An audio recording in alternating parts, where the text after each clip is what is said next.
de ce temps-là, c'est le temps des sondages. Vous savez pourquoi?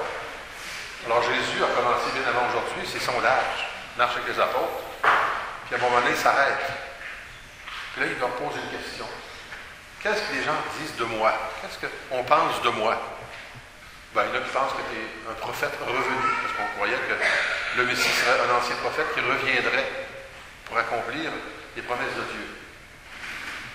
Mais la deuxième question est un peu plus difficile à répondre, parce que là, ce n'est pas ce que les autres pensent.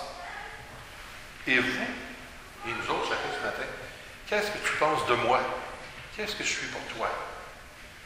Je ne peux pas répondre à votre place. Mais Pierre lui a pris la parole tout de suite. Tu es le Messie. Oh, dans la bouche de Pierre, un Messie, c'était quelqu'un de bien important. C'était un sauveur. C'était quelqu'un qui allait transformer la misère. Tout allait aller presque automatiquement, quasiment comme par magie.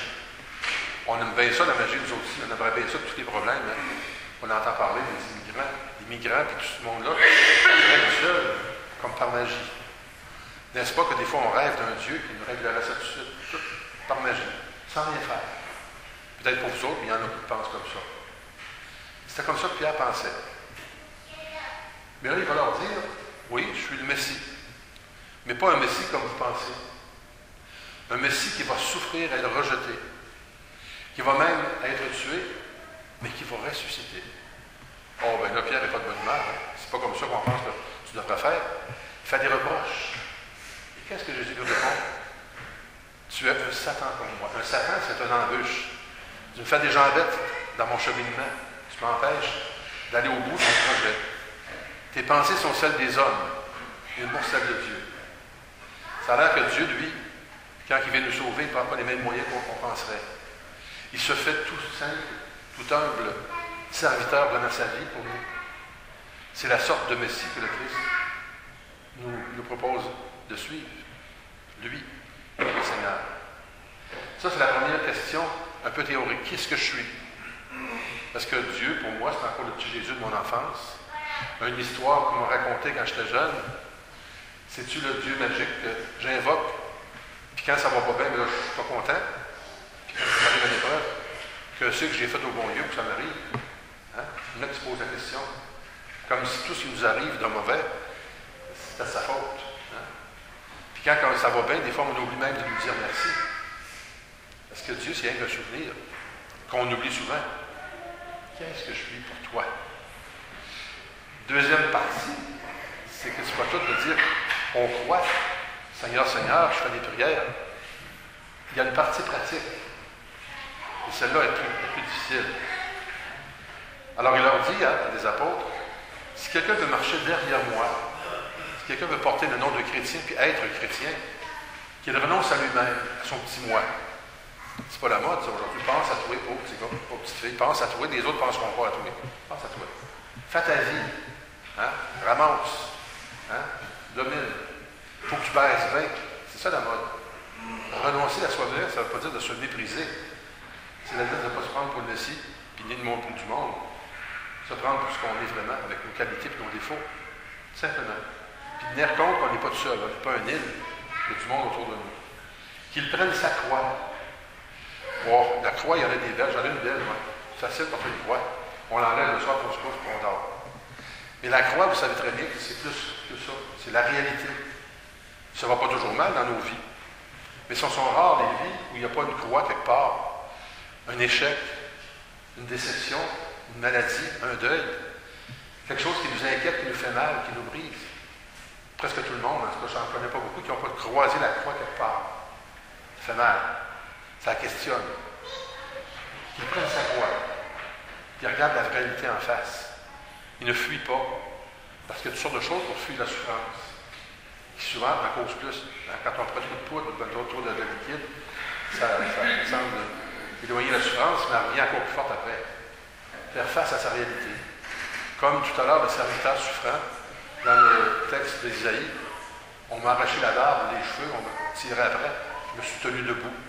Parce que je voulais aller jusqu'au bout de ma vie.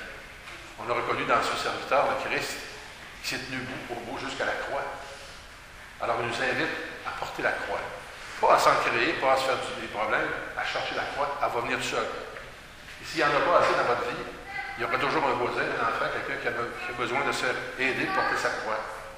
Et le Christ nous dit, je la porte aussi avec toi, cette croix de ta vie, de tes souffrances. Et celui qui accepte de donner de sa vie, donner sa vie, ça veut dire donner son temps, ses efforts, son amour pour les autres, pas juste pour soi. Bien, celui-là, il a pris le bon chemin. Le chemin difficile, le chemin qui débouche dans la vie recyclée, nouvelle dans la résurrection.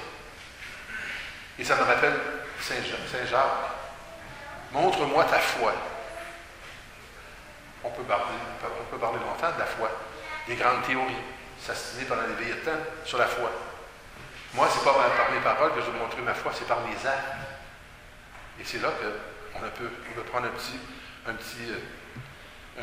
test de notre foi. Ma foi, qu'est-ce qu'elle m'invite à faire, moi, dans ma vie, pour la mettre en pratique? Il y a peut-être des gens à la porte, un enfant, un voisin, quelqu'un qui a besoin. Est-ce que je me ferme les yeux, est-ce que je me détourne la tête, ou est-ce que je me dis, c'est son problème, tu as rendu ses affaires, j'ai assez des miens. C'est un peu de mentalité. De ce temps-là, on se lamente sur les migrants, et c'est vrai que c'est un drame terrible de notre humanité. Il y en a qui les accueillent, d'autres qui les rejettent. Puis nous autres, on pleure devant la télévision de voir des enfants. Mais il y en a aussi, pas des vrais migrants chez nous, des gens qui aussi ont besoin de notre aide. C'est facile de dire, il faut les accueillir, Qu'est-ce que tu es prêt à faire, toi, pour celui qui a besoin de toi, à côté de toi? On peut donner de l'argent, ça peut aider, mais il y a aussi du temps. Il y a tellement de gens. Moi, je vais dans les résidences pour personnes âgées, dans les hôpitaux, puis dans bien les foyers, il y a du monde qui s'ennuie, qui sont seuls, qui sont abandonnés.